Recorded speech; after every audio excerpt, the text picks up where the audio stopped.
The Galactic Council had never encountered a species quite like humanity. Across the stars, countless civilizations had risen and fallen, yet Earth remained untouched, almost mysteriously ignored. Scholars debated the reason in hushed tones, while explorers whispered tales of humanity's resilience and ingenuity. Some claimed it was luck, others insisted it was sheer chaos, but none had guessed the truth, that Earth harbored a secret so profound, so dark, that even the galaxy's oldest and most powerful species chose to avoid it entirely. The first attempt to make contact had been cautious. A delegation from the Ilari, a species older than most stars, arrived in a fleet of shimmering vessels, their forms abstract and fluid, ever shifting like living constellations. Their emissaries had expected a primitive species, at best, perhaps ripe for assimilation into the galactic order. Instead, what they found was humanity, clever, defiant, and terrifyingly unpredictable. Lieutenant Eric Voss of the United Earth Defense Fleet remembered the encounter vividly. He had been just 23, freshly graduated from the Orbital Academy, assigned as an observer on the command cruiser Eclipse. The Ilari fleet entered the solar system without warning, their ships appearing like ribbons of light against the void. Humanity's first response was instinctive and chaotic. Radar alarms blared, defense protocols activated, fighter wings scrambled. Yet, despite their technological disparity, the humans of Earth did not cower. Instead, they adapted in real time, coordinating in ways the Ilari had not anticipated. Eric had watched as a single human vessel, a sleek destroyer barely the size of the smallest Ilari scout, maneuvered through a cluster of the alien fleet, disrupting communications with a precision that was almost artistic. Within hours, the Ilari had withdrawn, not out of fear, but caution. Humanity, they realized, was not a species to underestimate, and though no one could understand why at the time, they did not attack again. Years passed, and humanity continued to grow. The Solar Council, a coalition of Earth and its colonies, expanded its reach to nearby star systems, yet the galaxy's most ancient species, the Ilari and their contemporaries, remained distant. They communicated rarely, if at all, sending emissaries only when necessity demanded it. The Council debated why, but no one had an answer. Humanity, despite its rapid advancement and occasional skirmishes in the galactic fringe, had no known weapon capable of challenging the Ilari. That the galaxy's oldest species avoided contact entirely became an enigma that gnawed at scholars and politicians alike.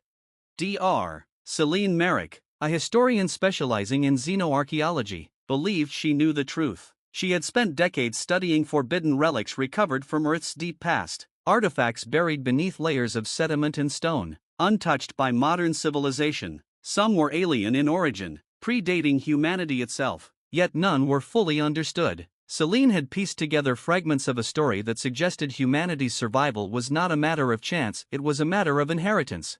Earth, she theorized, was a vault, a prison. Even beneath its oceans and mountains lay a network of chambers older than any civilization known to the galaxy, constructed by an entity whose memory had been erased from time. Humanity had stumbled upon fragments of this architecture in the distant past, interpreting them as monuments, tombs, or temples. In truth, they were safeguards, containments designed to keep something dormant, something too dangerous for even the oldest species to risk releasing. Celine's warnings went largely ignored. Political leaders dismissed her claims as speculative, and military commanders scoffed at the notion that Earth could harbor a threat beyond comprehension. Yet, every Ilari withdrawal, every unexplained avoidance, reinforced her theory. The galaxy's oldest species had no interest in humanity, not because of its strength, but because of what humanity unknowingly guarded. The truth began to surface when a deep space survey team detected unusual energy readings from beneath the Mariana Trench. A crack in the ocean floor had revealed a glowing structure, immense and impossible to conceal. The United Earth Defense Fleet was dispatched to investigate, sending Eric Voss once again into the unknown.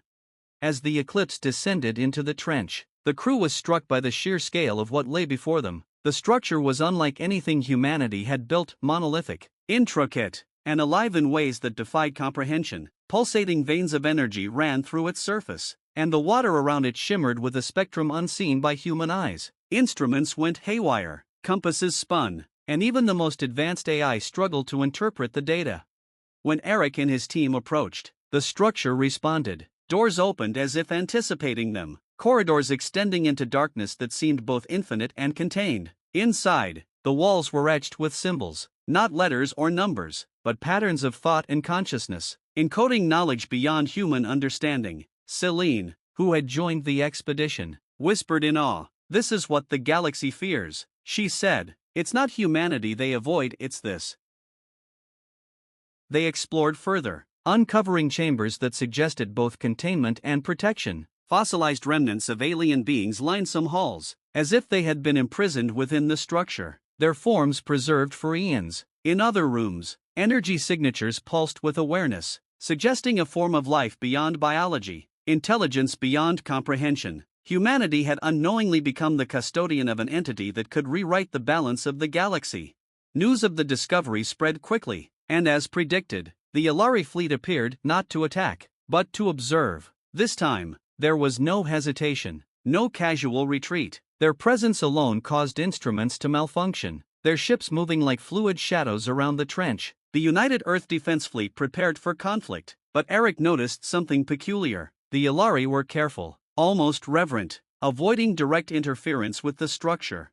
Through Celine's translation of the symbols, humanity began to understand. The structure was a prison, designed to contain a consciousness older than the stars, a mind capable of unimaginable destruction. Long ago, this entity had been contained by the very ancestors of the galaxy's oldest species, who had realized their own civilization could not safely manage it. They had entrusted Earth with the responsibility of stewardship, leaving clues and safeguards for those who would inherit the planet eons later. Humanity now faced a choice. They could attempt to harness the entity, to exploit its power for advancement or dominance, or they could continue the role they had played unknowingly for millennia, guardians. The decision was not easy. Military leaders debated weaponizing the energy signatures. Politicians argued for transparency and scientific exploration, while Celine pleaded for caution. The entity, though dormant, responded to thought and emotion, reacting to fear and ambition alike. A single misstep could awaken it. In the end, wisdom prevailed. Humanity reinforced the ancient safeguards, expanding the prison rather than attempting to dismantle it. Artificial intelligence, human ingenuity, and alien engineering combined to create layers of protection that even the Ilari recognized as impenetrable. The galaxy's oldest species withdrew once more, their vessels moving silently into the void, leaving humanity to its stewardship. Yet, the encounter left a mark on Earth. Humanity had glimpsed the edges of true power, the scale of existence beyond its comprehension. While the Ilari and others of their age avoided humanity, whispers spread through the stars. A young species, fragile yet remarkably resilient, had inherited a responsibility no other could bear. The galaxy learned caution not from fear of war, but from respect for the unknown force humanity guarded. Eric Voss returned to orbit, staring down at the blue and green sphere that was home. He reflected on the strange twists of fate that had brought humanity to this point. Despite its technological limitations compared to the galaxy's ancient civilizations, Earth had survived, not because of strength, but because of endurance, curiosity, and a stubborn defiance against ignorance. Decades later, historians would debate the encounter. Some would call it a miracle, others a cosmic accident, but those who had seen the structure, those who had translated the symbols and felt the subtle pulse of consciousness contained within, knew the truth. Humanity's survival was deliberate. It was a gamble made by the galaxy's oldest species, a recognition that some powers were too great, too dangerous, to confront directly. Earth continued to expand, venturing into the stars, exploring new worlds, and forming alliances. Humanity's reputation grew, not for conquest, but for resilience and ingenuity. Across the galaxy, species whispered tales of the planet that no one dared attack, a world whose people unknowingly held dominion over forces that could unmake stars. And beneath the surface, deep within the oceans, the structure pulsed with quiet energy, a reminder of the delicate balance between curiosity and caution, between ambition and responsibility. Humanity had inherited more than technology or territory, it had inherited the trust of civilizations older than time, the guardianship of a secret that could unravel the galaxy. As the first human colonies beyond the solar system began to thrive, the question persisted: would humanity one day awaken the consciousness it guarded, or would it continue the legacy of restraint? No one could say, but one thing was certain: Earth was no ordinary planet. It was a crucible, a silent sentinel in a galaxy that had long since learned to fear the unknown, and as long as humanity endured, the galaxy would respect it not out of fear, but out of understanding. The oldest species, watching from their distant outposts, smiled, or at least, what approximated a smile in beings older than time. Humanity, they knew, was ready, not because it was powerful, but because it had the wisdom to survive where others might fail. The galaxy's dark secrets remained contained, for now, and Earth, in its chaos and brilliance, would continue to guard them. Eric, now an old man, gazed at the stars one last time before retiring from the fleet. He had fought wars, faced alien fleets, and explored the unknown, yet nothing compared to the revelation that humanity's greatest triumph had never been in combat or conquest. It had been in simply enduring, in surviving, in guarding a secret too dangerous for anyone else to touch, and in that endurance lay humanity's true strength. The stars stretched on endlessly, silent witnesses to a young species standing firm amidst the cosmic tide, and far beyond, the oldest beings in the galaxy watched and waited, knowing that one day, humanity might finally understand the full measure of the power it held, and perhaps, be ready to wield it wisely. For now, Earth remained untouched, unchallenged, and quietly revered, a testament to the unpredictable brilliance of life, and a reminder that sometimes, the most dangerous secret in the galaxy is not what is hidden, but who has been entrusted to protect it.